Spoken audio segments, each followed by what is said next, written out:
Blurays podcast, where we watch Blu-rays, and guess what? We take the biscuit. Oh, we take the biscuit. I'm your host James, co-host Jade. Hello. Hello. Hello. Hello. Last week we put it to a poll We did. of what was next, because we've had a schedule of films that we were going to talk about, A schedule. but we've not announced when we were going to talk about them. No, which is disturbing, really. Don't worry about it. The reason I picked this one is because the Biscuits and Blurays brand, would not be anything without Space Jam, of course. Yes. But I don't think Space Jam would be anything without Who Framed Roger Rabbit. Okay, I thought we put this up to a poll. I didn't. And that's why it was chosen. No.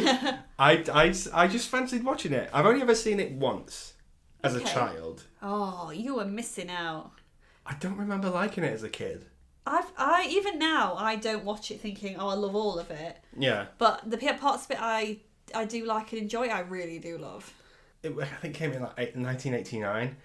And like even watching it now, I find the animation quite dated. Yeah, it does have a datedness to it. I couldn't tell you why. Is it because all the characters, again, that they used for Disney were Disney's property at the time? So that's automatically, it's putting it into like a time warp. Mm-hmm. Because you've got no Disney Renaissance characters in that whatsoever. So I think that maybe keeps it where it is. Keeps a bit more timelessness. Yeah. Also, it's set in the 30s. Yeah. And I think it just sort of lends itself to that sort of animation anyway. Mm-hmm.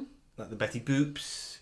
You got your, like, very old Disney. Yeah, the Three Pigs.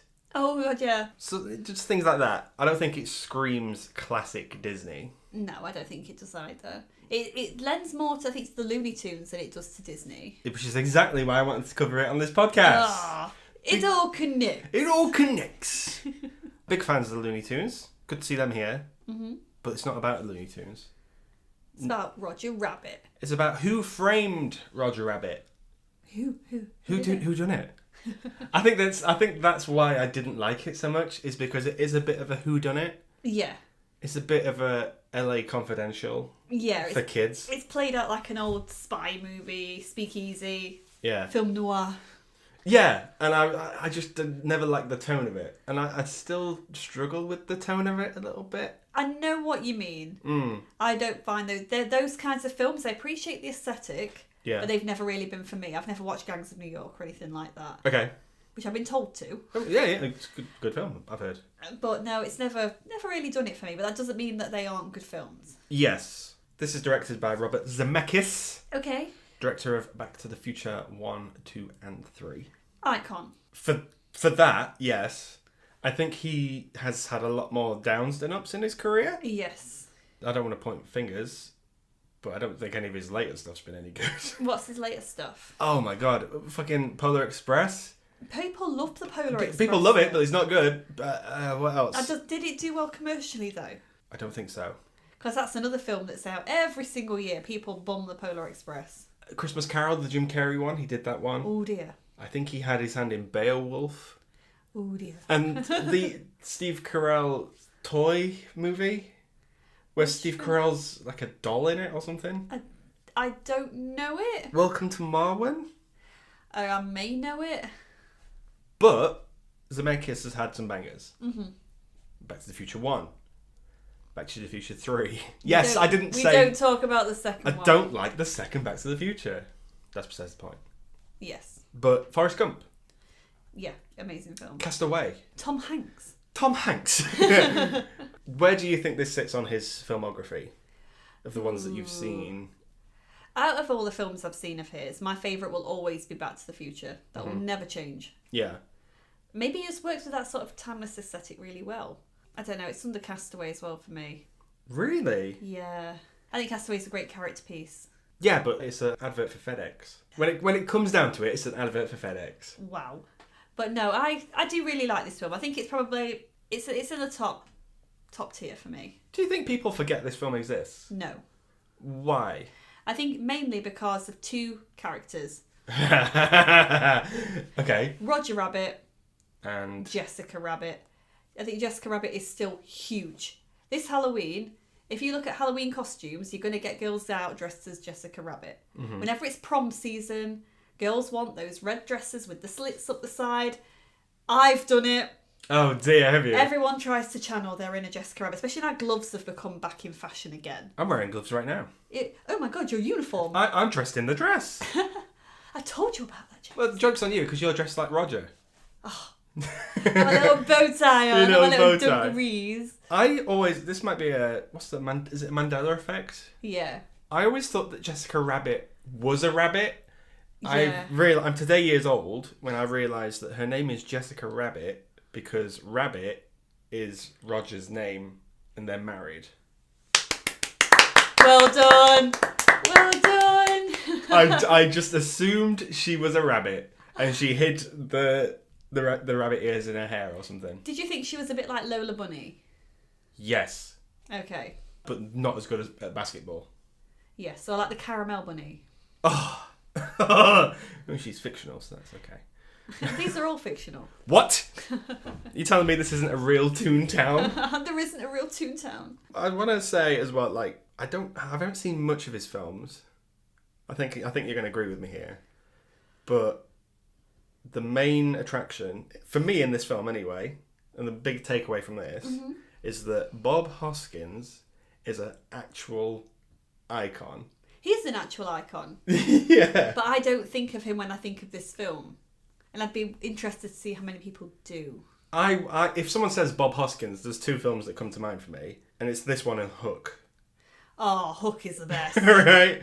I think it was around that time where he was sort of working with Spielberg a little bit. Spielberg's a producer on this. Yeah. And of all the films I've seen Bob Hoskins in, I think this is my favourite of his performances anyway.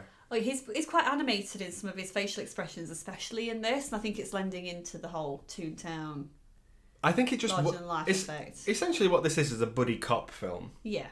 And in a buddy cop film there's tend to be one stupid one and there's a ones that are playing it straight. Good cop, bad cop. Bud cop, good cop. You've got your Lethal Weapons, you've got your 48 Hours, your Rush Hours. Your Starsky and Hutch. Starsky and Hutch, yeah, exactly. So I think it works well that Bob Hoskins is playing this completely straight. Yeah. Similar to how Michael Caine would in Muppets Christmas Carol. Oh, I love that film. Yeah, me too. It's fucking great. But I think he's very physical with it as well. Yeah. And also, quick thing, he's covered in hair. Like body hair. There's a scene where he's got like shoulder hair. He takes his shirt off. I wasn't looking that closely, but I'm glad you were. And I'm just, well, if it's in front of me, I'm going to look at it. Wow. So, but I just think I've never seen a man with that much hair on his body in a film as the top of the cast list. Wow, that's I think Who Framed Roger Rabbit is ahead of its time. It's ahead of its time. Ahead of its time? No. Oh, I tried. No. Won 3 Oscars, this. What did it win Oscars for? Best Movie, Best Rabbit, and Best Female Rabbit. No. Do they sound like Golden Biscuit Award winners? I could bring that award in if you would like me to. Oh, Best Rabbit Award. Yeah, it might be a tough one to judge. There aren't many movies with rabbits in these days. Oh, such a shame. It won the Oscar for Best Film Editing. Mm-hmm. It won the Oscar for Best Effects and Sound Effects. Mm-hmm. And it won Best Effects, Visual Effects. I think it deserves every single one of them. Yes, I would agree. When it comes to films where cartoons and real people interact, there's quite a few of them. Mm-hmm. Too many to name. Yeah. But I will name 2 more. Okay. Space Jam. Yeah. And Mary Poppins. Howard the Duck. Howard the Duck! He's not a cartoon. He's an actual duck. He's a real duck. I was going to say Teenage Mutant Ninja Turtles, but they're actual turtles. Yeah. Yeah. Do you think this film does the Mary Poppins stuff well? I think it does. I think as well, for people like of our generation, Yeah. I think I remember this more than Mary Poppins for doing it so boldly. I mean, I suppose with Mary Poppins, you've just got a sequence where they do it. Yeah. And it all feels very out of this world. Whereas this is the entire film. And I think that's why the animation maybe suffers a little bit. Yeah. Because it is consistent. Like, there's stuff in the background in basically every shot of this film. Yeah, because that is a part of their world. Yeah.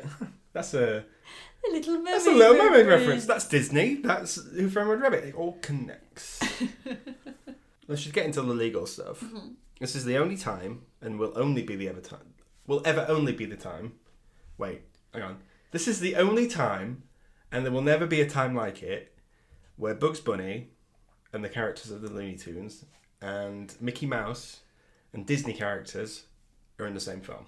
You think? You don't think they'll ever get together again? It will never happen again. Genuinely. Why? I think Disney is quite protective over their brand. Yeah. I think they had to have a lot of sweet talking done to get them in this. Mm-hmm. Whereas Warner Brothers don't care about theirs anymore. Right, okay. I don't really know much about it to have much of a... I think of a kind of a solid input in it, to be honest. There was a big deal that both parties would agree to it if each of their like mainstream characters, I guess, had the same amount of screen time. Right, okay. Which is why I'd say the four main cartoon characters, which are Daffy Duck, Bugs Bunny, Mickey Mouse, Donald Duck, which is why they are in scenes in pairs. Yeah, together. Yes. Because then ones that had more screen time. And I think the scene with Daffy Duck and Donald Duck playing the piano, highlight of the film. Straight up for me. Oh. You just like a duck. I just like a duck. If Howard the Duck was there, would that have made the three ducks? No. He's not a cartoon. Yeah, but if he was there as a cartoon. I'd be looking at the duck boobs, though, in the back. Oh, no. He would. Oh, dear. I like that they've got Mel Blanc to do the voice as well for because like Man of 1,000 Voices, icon. Yeah. And he's doing all of them. I love it. That's my jam. That's my Space Jam. It all connects. Spielberg had an interesting journey, and I think it started with this. Okay. Where he sort of delved into animation a little bit, and because he loves it it so much, and I think this is the first stepping stone into us getting the Animaniacs, which we love. There's one over there. There's some up there. Look, there's one here somewhere. Yeah, if anyone, because you obviously can't see our room, everyone. There's one on my arm. There's two more. Me and James love the Animaniacs, and they are all over the room that we're filming in right now. Exactly. Including on his arm. He has some tattooed on his forearm. They're on my person. About your person. About my person. Do you know, mate? You got any Animaniacs on you? I've got any Animaniacs. Yeah, I've got a little baggie right here. Yeah, got these bad boys right here. But I think it started with this. His deep dive into getting the Animaniacs then, because it started with this and then it went to Tiny Toons Adventures, which then led to the Animaniacs, which is a bad thing for Warner Brothers because it didn't give Bugs and Daffy anything to do. And that's who people really remember, I think. Well, when you think of the Warner Brothers Looney Tunes brand, it is Bugs Bunny.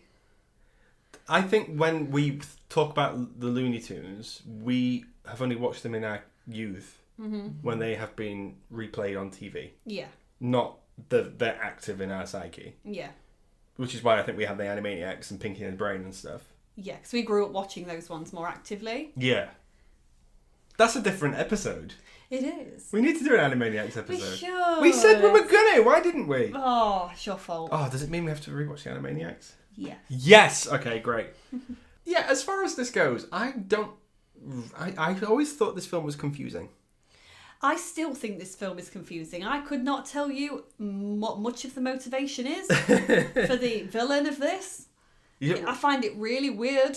I don't know why they've got Roger involved. I find even now, I still don't get it, but I enjoy it. You just like the cartoon and stuff. I kind of understand it while it's going on, but I couldn't tell you much now. Roger Rabbit, he is a character created, I want to say, for this. I think he was created for this. Yeah, which is probably to do with like legal lawsuits or whatever. How do you find him as a character? You said when we first watched this that you find him annoying. I said before we watched it, I said I've never found Roger Rabbit to be a likeable character. And I said I never find that he's really in this that much. Do you agree with that? Yeah, I do. Yeah. He's maybe only in like a third of this. Okay. I'd say the rest of it is other characters doing their own thing. It's Hoskins that's leading it. Yeah.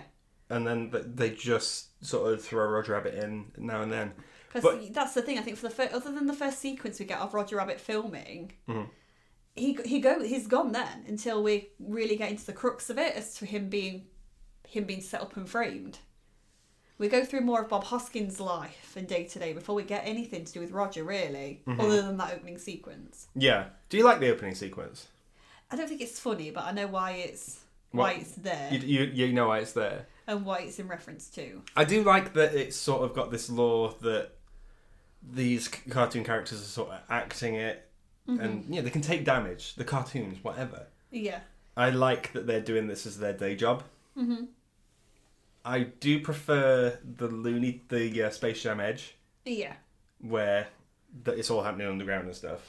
But I do appreciate that this is mixing both worlds, and it's they're making cartoons. They're making cartoons. I love that the human props, that the man-made props are made to look like the cartoon ones. Yeah, I love that. I love that aesthetic. I feel like I could be walking into a theme park and seeing all that. There's one big company that's involved, though.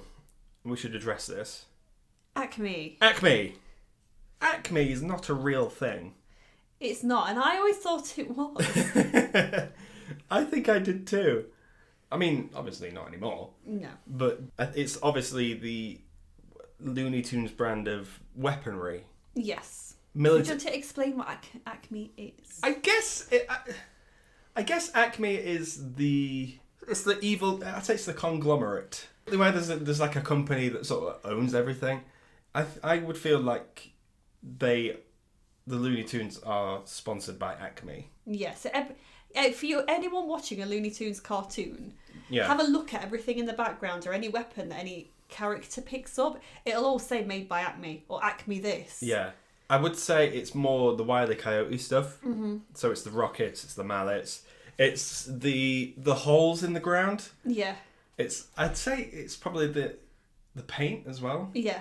Because when Wile E. Coyote would paint a tunnel on the wall. Paint a tunnel and a train would come out of it. And then the road. It's one of my favourite gags. I guess it's that sort of, okay, there's one business you get it from who's reliable, and it's Acme. Yeah, but Acme aren't a real company. They're created by the Tunes, to supply them with all their weaponry and tune-related needs. I do think as well, I think it's great that they've stuck with it. Yeah. As a running, I don't even think it's a gag at this point. I just think they can't. They don't want to think of anything else. No, and to be honest, are people really that bothered, other than people like us who are like, "Oh my god, it's like me again"? Well, there's obviously been recently the news of the cancelled Coyote versus Acme, which I've tracked the whole development of. That was supposed to be a film similar to this, Roger Rabbit, in which Wile E. Coyote was in trouble with the Acme company, and there was a court case about it.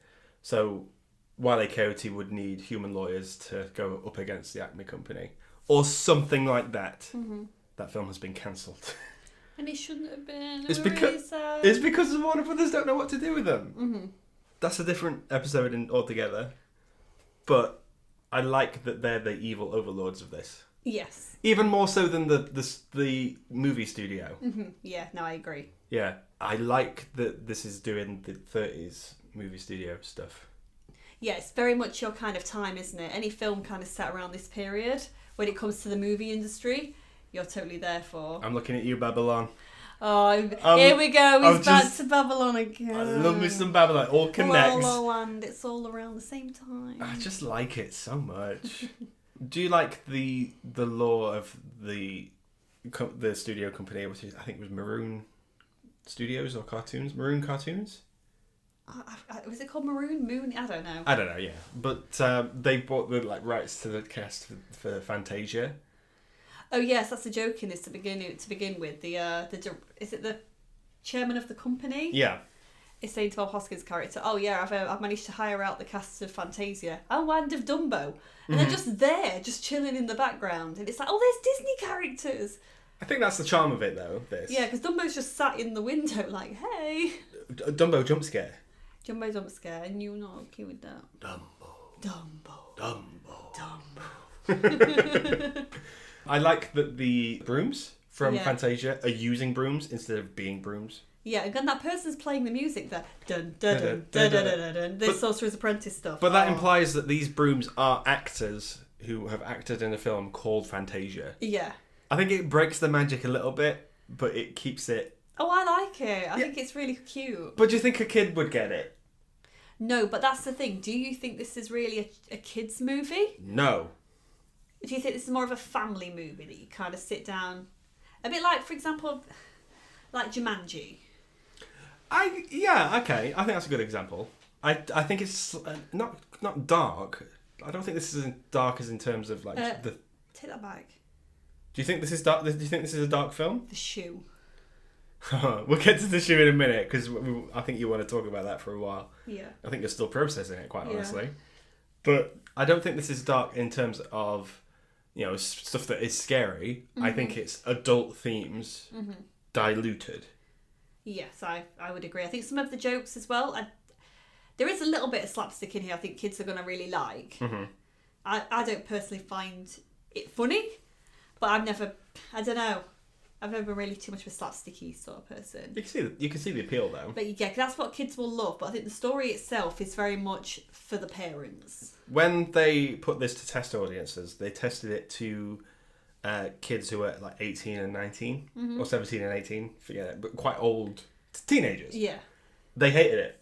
Really? They didn't get it. I guess they were just a bit too old for it. Yeah, so it's trying to find that kind of sweet spot. It's the sort of film where a parent would show it to their kids and everyone's getting something out of it. And then they'd grow up loving it because they've got that nostalgia. Yeah. I'd say less so than Shrek. Shrek is for kids and it's more adult jokes here and there. Whereas this, I think, is for adults, but there's cartoons every now and then. Yeah, no, I agree. We should probably sum up the plot a little bit, even though it's convoluted. Yeah. Bob Hoskins, Eddie, is hired to take photos of Jessica Rabbit playing patty cake. That is a funny joke. With the chairman of Acme. Yes. This is done to make Roger stay at the studio, I think.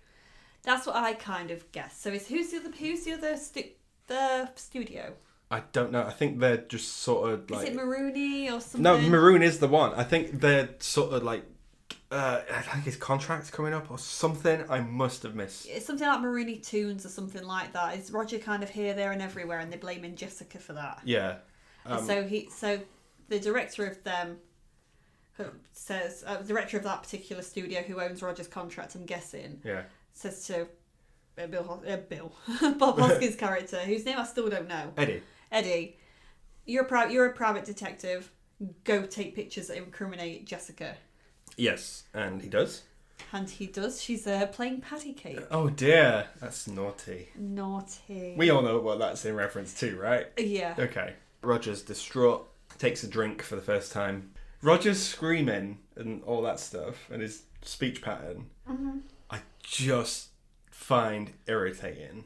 Whereas if like characters like Daffy Duck and Sylvester and stuff and their speech patterns are fine. Do you think that's nostalgia kind of hitting you as well though with that?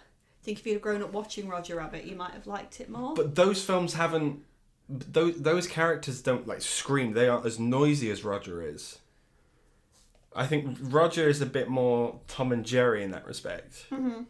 Which I think it's baffling that those two aren't in this.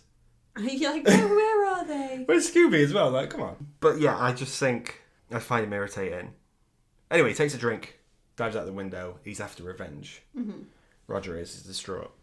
Then it goes to the scene with Eddie in his office, and I was going to make a point to write this down, but I remembered it, so everything's panned out well. It's a good example of show, don't tell. Yeah. We know Eddie's partner and brother has died. He was killed by a toon.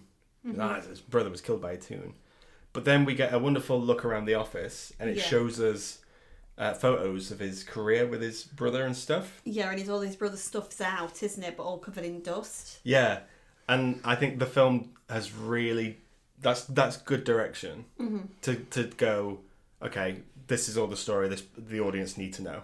without telling you. You're going to do it through pictures. Yeah. Instead of him going, oh, my brother was killed by a toon, we had a private investigator stuff together. I mean, they do that later. But we already know it at that point. It doesn't feel like it's exposition. Yeah, like just tacked on. Yeah. The police turn up, don't they, at Eddie's house and say, you've taken these pictures, and now the head of Acme's dead.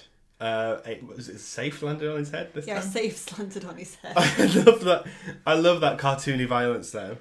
Yeah. I think... It seems kind of right for someone who owns Acme to have a safe fall on their head. Maybe that's the way to go. Maybe it is. James wants a safe to fall on his head. Mm-hmm. There's a divide of toons and real people, which I think is quite interesting. Yeah. They're not merging completely. We are borrowing some toons to do movies and entertainers, but most of them are pushed into their own town. Yeah, they're stuck in Toontown. Yeah. Why is that, do you think? Why do you think the people of this world don't want the toons around? I think the toons probably do like being out of Toontown, in the movie industry, doing that working. Mm-hmm. But other than that, I think they're probably happy in their own little world where everything is very happy. Yeah. And it isn't in the real world. The real world's sad. Yeah.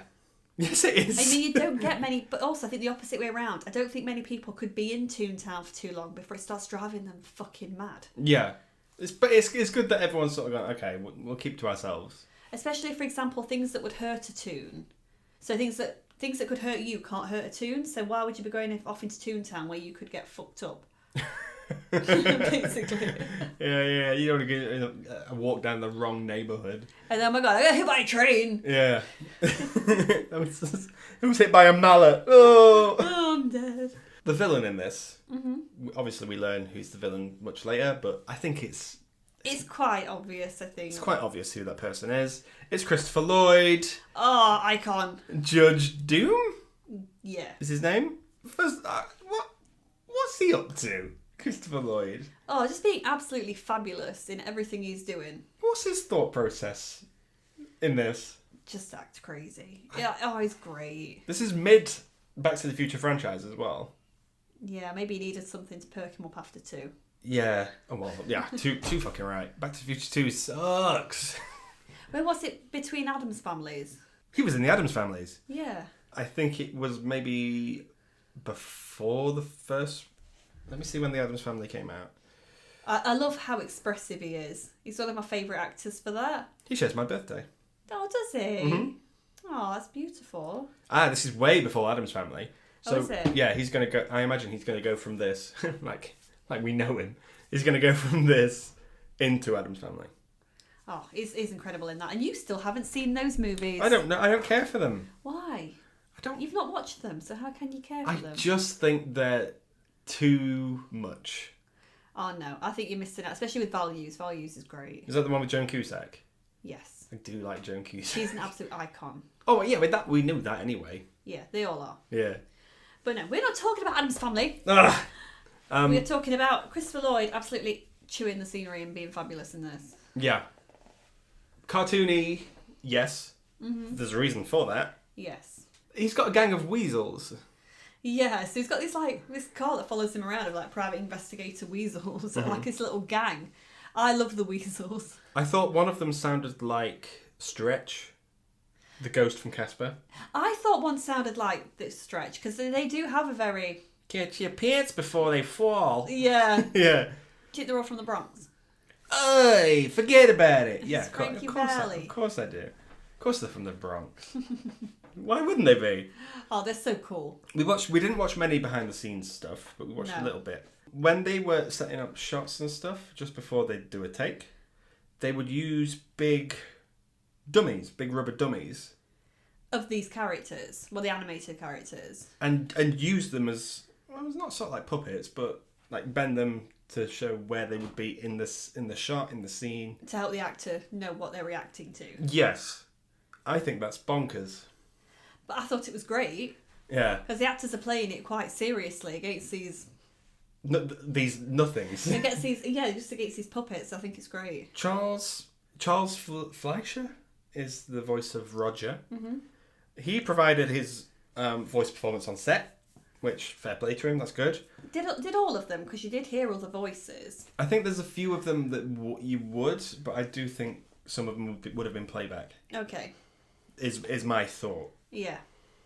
Because then it would get too crowded with all the people behind the camera. Yeah, and then kept catching the audio perfectly, yeah. Yeah. Charles Fleischer, he dressed as a rabbit. Yeah, he dressed as Roger in his dungarees, didn't he? Just having the best time. He never really got in the way. He was just sort of like next to the camera, doing his lines. But why was he dressed like a rabbit? Maybe it got him into character. Who knows? I know you don't like that.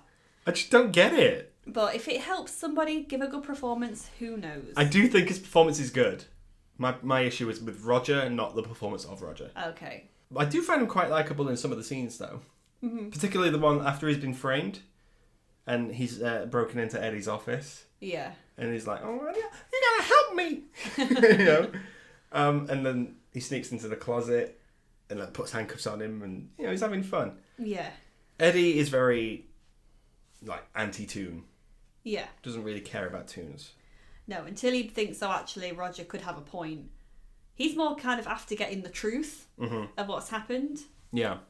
Because he thinks, what's going to happen to Toontown now? Because at first he thinks that it was a setup because the studio head from Maroney Pictures is going to be buying Acme. Mm-hmm. That was not the case. But that was not the case. It's convoluted, guys. It's quite complicated. I don't think... I struggle to follow it now, but I think when I watched it as a kid, I really struggled to follow it then. Yeah, you kind of get the gist of what's going on, but not too much. Roger Rabbit has been framed. Fine.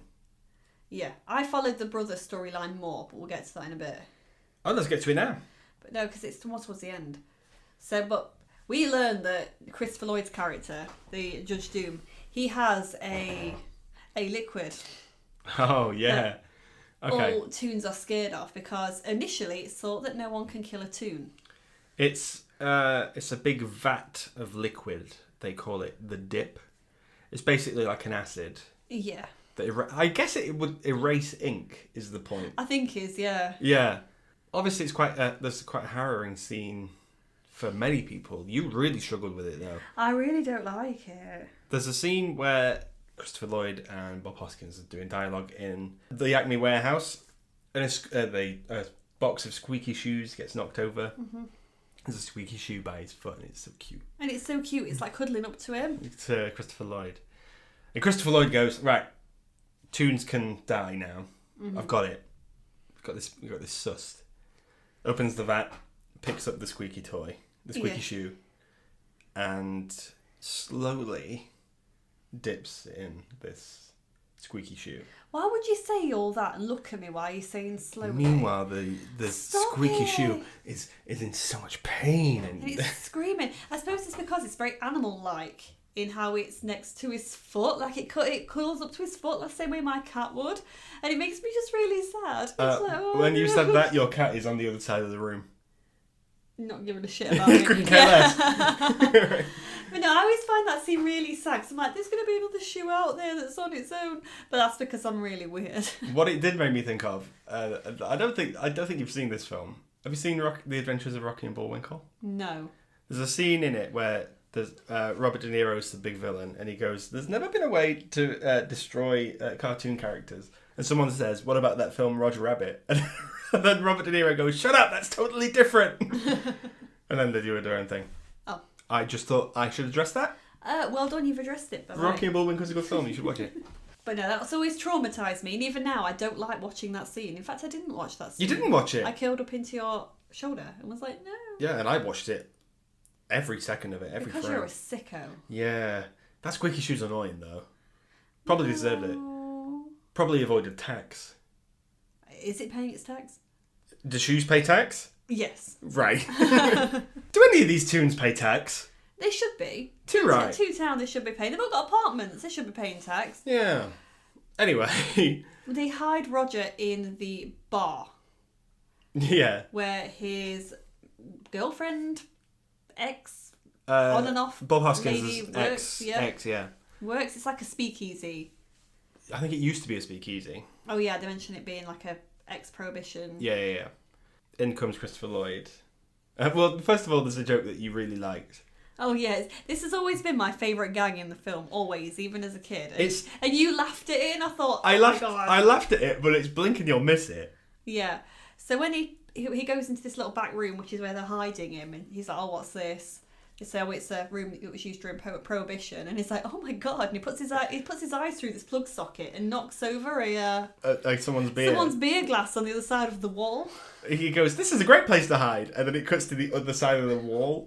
You see his eyes poke out and then knock over this beer. And everyone's like, "Wait, who's just got this beer over?" Yeah. It's really. I've always thought that was really funny. It's good. It's a good gag. Nothing has ever made me laugh in this film quite as much as that did, just because it's dead random. Yeah, I agree. Christopher Lloyd's in. Mm-hmm. Did you like it when Roger Rabbit was singing to the record player and then the record player kept skipping? What was he saying? He was saying, "No pain. No pain. No pain," and smashing no the plate. Pain, No pain. No pain, yeah, because it was because as it was cutting out, he was reacting to it, as a cartoon character would probably react to the music. Oh, very good, very good. Christopher Lloyd goes around and says, the rabbit's here. I know the rabbit's here. This record's been it's fresh. Yeah. Right. So he does the... I can't do it without knocking the mic. He does the... Da, da, da, da, da. Yeah, when people knock on the door. He does the... Da, da. There you go. I think that's a very good way of getting Roger out. Because if someone goes... Da, da, da, da, da, da. Yeah, it's how they get Ted out, isn't it, in the Ted movies. Yeah, but they do it with a Sweet Caroline. Caroline. Yeah, it's exactly the same. Yeah. But they use the... Roger almost goes in the vat. Almost goes into the vat of dip.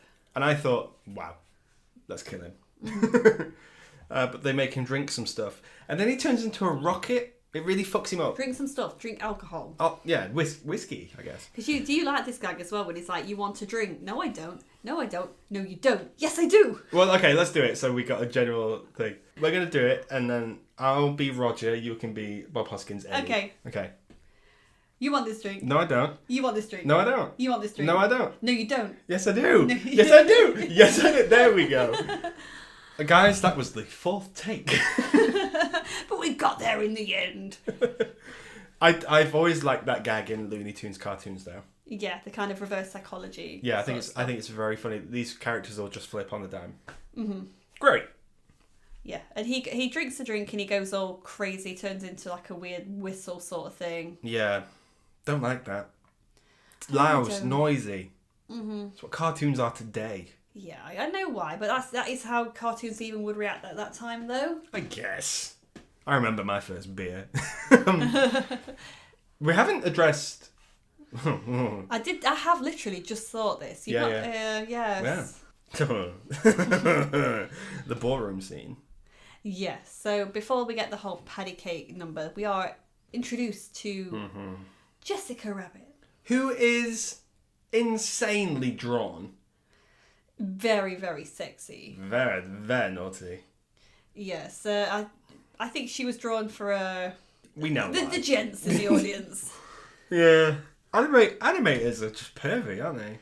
They are indeed. She's very Marilyn, very Betty Boop, very pin-up. She's not Betty Boop, because Betty is there. She's in this scene. She is, but her kind of body type, the very big boobs, she kind of goes in.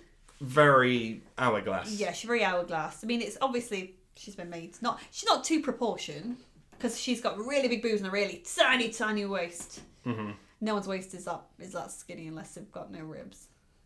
Jessica Rabbit doesn't have ribs, confirmed. She has no ribs, but she's just fabulous, and she does not care. She sasses around the place, and she knows she fire. Do you like the song she sings? It's a bit boring. I find it boring. I like the remix. Oh, the remix is great, yeah. I like that Kathleen Turner voices her as well. Mm-hmm. I think that's a good choice. Yeah. She's quite good at... She's quite throaty and breathy, I think. Yeah, that's Chandler's dad. It is indeed. I find that so weird. But yeah, Betty Boop's got there as well, and she's gone, oh... I think Eddie says to her, it's like, you should be up there and stuff. And she's like, oh, Betty Boop goes, oh. Yeah, but I'm only in black and white. Yeah, she said that she never really made that transition to colour, which is a very good joke about the film industry. Yeah, because obviously when we think of the silent pictures, yeah, and people not translating very well for those kind of actors. So yeah, Betty Boop would get kind of left behind. I do love those cartoons though. Their fluid animation. Some of them are not appropriate for this time, though. No, but yeah, some of the Betty Boop stuff hasn't aged that well. I love when they used the like Cab Calloway dancing and things like that. Yeah. She made an insurgence though. Yeah, she became quite big again. I think because I remember being in year 7 at school. Wonderful. And Elvis and Marilyn Monroe and Betty Boop, they all became very big again. Like, because Betty Boop's seen as a bit like a 50s pin-up sort of icon, isn't she? I think. I think she was way earlier though. I think she was, but people seem to assume that because she's very pin-up and people think of that, they think of the 50s. They just seem to be everywhere. They're on handbags, they're on people's purses, everyone got them on their walls. Do you remember? There were loads of canvas pictures. You used to go to every tat shop in Skegness. You'd have loads of shit. They'd got Marilyn on, they'd got Elvis on, and got Betty Boop on. Yeah. I know, because I bought that tat. You did, didn't you? I bought that tat. I was one of those people. Oh my God. We do get listeners from across the pond, so I just want to do a quick thing. Skegness is where hopes and dreams go to die. No, it's a seaside town, it's lovely, but you do get a lot of tat there. They call it Skeg Vegas, but it is nowhere near grand or fabulous like the actual Las Vegas. In any way, shape or form. I've heard Vegas is a place where hopes and dreams go to die. Not quite. Much like Skeg Vegas. No, Skeg Vegas is just a desolate, terrible place. Yeah. When you have your jackpot machines, we have our 2p machines. Yes. We are not on your level at all. Yeah, but Jessica Rabbit, she's married to Roger. Mm-hmm. What? I think that's probably why they're so iconic together as well. Mm-hmm. I just think that they're really cute. They seem as a really unlikely but completely likely couple. Do love each other, and I think that's really, really quite sweet. Yeah, she is in love with his humour. Yeah, and he's in love with her. He's just madly in love with who she is, isn't he? Nothing really to do with how she looks. He never mentions anything about how she looks in the film. That's a good point, yeah. And all the other male characters do. All the other male characters sort of go, wow, to do a Max Bialystock. It's like, wow, wow, wow, wow, wow, wow. Exactly. So... But Roger doesn't. When he writes that love letter, it's how much he loves her. Oh, yeah. Let me count the ways. Because why did you become the Mad Hatter? Don't worry about it. Where he goes like 1,000, 2,000. That's really funny. He just loves her so much, and I think that's so cute. And that's probably why she likes him, because he doesn't see her as an object. Did you like all the references when they got into Two Town? Yes, I loved it. I thought there was way too many. Oh no, I love me some excitement like that. I couldn't keep up. I noticed maybe 4 that I knew. And also, the Song of the South characters appear in this way too much. Yeah, it makes you really uneasy, doesn't it? I know why they're there, because I guess This is a product of its time. This is a product of its time. I think Roger Rabbit's a product of its time, and at the time, Song of the South. I mean, I think it's always been controversial. I don't think it was back then, though. I don't think controversial isn't the same in the late 80s as it is now. As it is now, no. I think it's always been one that's been a bit... Yeah. I know that I had problems with its direct-to-video release and stuff like that. Yeah. But... They don't do anything. They're just there. I just find it baffling that they're there. Yeah. The 7 Dwarfs are there. I saw... Snow White. Snow White was there. Donald was in there again. Mm-hmm. There's too many to mention, but that's good animation. Yeah. To merge all these different... Because they are all different styles of animation. And it's good that they've got them to merge in this sort of middle ground. Yeah. Can't you just say that's exactly the same thing that Spider-Man does? With... Across the Spider-Verse. Yeah. Maybe, yeah. Because that's all different Spider-Mans with... Spider-Man's men's. Spider-Man's? Spider-Peoples. Spider-Peoples. All different kinds of animations and types. What you're saying is now, I want you to go on record and say that we wouldn't have Spider-Man Into the Spider-Verse and Across the Spider-Verse if it wasn't for Who Framed Roger Rabbit. We would not, absolutely. Wow! Okay, fine. I see where you're coming from and I agree. Just letting you know. The villains reveal. Yeah, so they do a bit of a skit in Toontown with some different characters that interact with, like Droopy. That I like. Tweety Pie and stuff. Oh yeah, Ted Floyd, please. You like the Tweety Pie. This little piggy went to market. This little piggy stayed at home. Yeah. Yeah. But it lends itself to that old-fashioned Looney Tunes. I do like that they are the earlier designs as opposed to the newer stuff. Yeah, because we've had Roger in the human world doing his sort of stuff, acting or toon-like, and then you've got Eddie trying to do that in the toon world. It's quite a good juxtaposition. I liked that. But one thing we didn't talk about with Eddie is that before his brother and partner died, he was a jokester. Yeah, and they used to like going to Toontown. Yeah, and they'd play practical jokes, they'd sing and dance and stuff. They loved cartoons as well. Mm-hmm. And then, they went to investigate a problem and his brother got a piano to the face. Which is funny in itself. I'm glad they didn't show it. Yeah, no, we don't need to see a piano to the face. I imagine if some other director, if Scorsese had directed this, do you think this would have gone a full Goodfellas and a piano? Someone would have took a piano to the face. Yeah, and then a safe to the face. I'd watch that film. Then we get the reveal of Judge Doom. Also, the weasels laughing themselves to death. We get the reveal after, don't we? So the weasels. We've got a bit of a kind of a standoffish sort of thing, haven't we? They're we're the weasels. We've got Eddie, Roger, and Jessica all kind of captured. Yeah. And they're going to get, well, not Eddie, but the other two characters are going to get dipped. They're going to get dipped, and then what the big plan is by the villain, which is, spoilers alert, if you didn't know, was Christopher Lloyd. His plan was to demolish Toontown and make a freeway, the first of its kind. Yeah. This is the reason he bought the rail car. Yeah. To demolish it. So people only have one way to get to Pasadena and back, and that is to use the freeway. Yeah, which is free love on the free love freeway. Obviously, we can't destroy a whole town, so Eddie does his best slapstick routine. Yes. Do you like that? I think it's cringe personally, but you can see why he's doing it, and the weasels enjoy it. Yeah, they laugh themselves to death. Bob Hoskins is giving it everything he's got. Yes, absolutely. Looney Tunes theme as well. Yeah, which is great. I think he's quite a good comedic performer. Mm-hmm.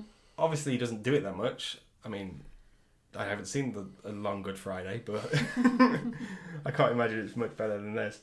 But he really sells it, and with his physicality and stuff. When he's got nothing to react to, and he's got the handcuffs on. Yeah, that's all good. Mm-hmm. I think he's really, really good here, and I think it's sad that he's gone. I agree in that manner. I think he's so good in this. But I think Mr. Lloyd gives an even better performance, because once it's revealed that he is the toon himself, and that he's the toon that dropped the piano on his brother's face.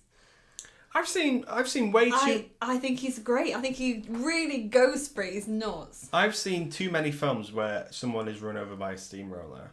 I think I can count 3. Go on then. This? Yeah. Well, no one's... Oh, yeah, he's run over. He's run over by a steamroller. God, Fish Called Wanda. Okay. And Austin Powers. Oh. I've seen that too many times. And every time I watch it, it doesn't get less frightening. I think that's a hell of a way to go. Yeah, it would suck, because it's slow, isn't it? Yeah, it's slow. It depends which way you go. If you go head first, then you're fine. Slow, it's crushing. You'd feel it crushing, and you'd pop like a tube of toothpaste, I imagine. Anyway, Christopher Lloyd is flat.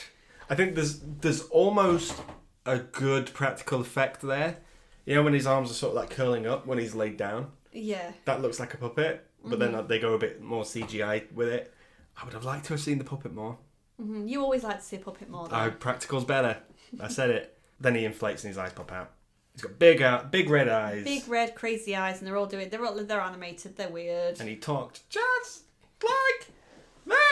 And he's fucking terrifying. He used to scare me as a child. I've never found him scary. I have, but what scares us is very different. For example, you're scared by sharks in The Little Mermaid. Yes.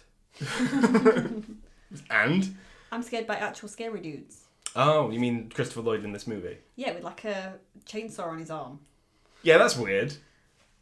Anyway, they spray him with the spray. It's fine. Yeah, they get him with dip. He dies. Yeah. And then, so I guess it's a happy ending. Yeah, all the tunes kind of come out. They all sing. They're all happy. Then we get that beep, beep, beep, beep, that's all, folks. Yeah, and then Tinkerbell comes in and which I think's very nice. I think it's good that both of these studios have put their bullet point on it. Yeah, put their own little spin on it, and then that's the end of the movie. And it leaves you feeling happy. Like they've they've won the day. They go off into Toontown. The sun's all fabulous. Yeah. It's cute. I do think it does slog at the start. I think once you really get going in this, fine. Mm-hmm. But I think it's a chore to get there.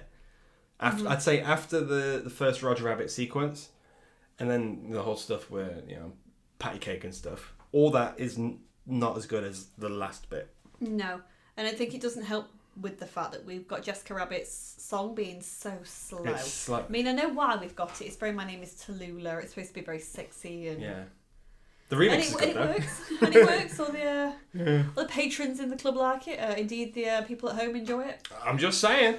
But I find that it's so slow and boring. No matter how fabulous she is, of which she really is. Yeah. Do you think this is better than Space Jam? Yes. I agree. And I think Space Jam owes a lot to Who Framed Roger Rabbit. Roger? Yeah. I think this is a very good film. I'm glad we watched it again, but I'm not in a rush to watch this any other time. I was going to say, that's also why I've put it, the rating I have given it on Letterboxd. It's something that I appreciate and I enjoy watching when I do. And it's something I will watch again, but it's not something I rush out and put on a lot. I think I've watched this twice over the last 2 years, but before then I couldn't tell you when I'd last watched it. Oh shit, okay. So you've watched it way more than me.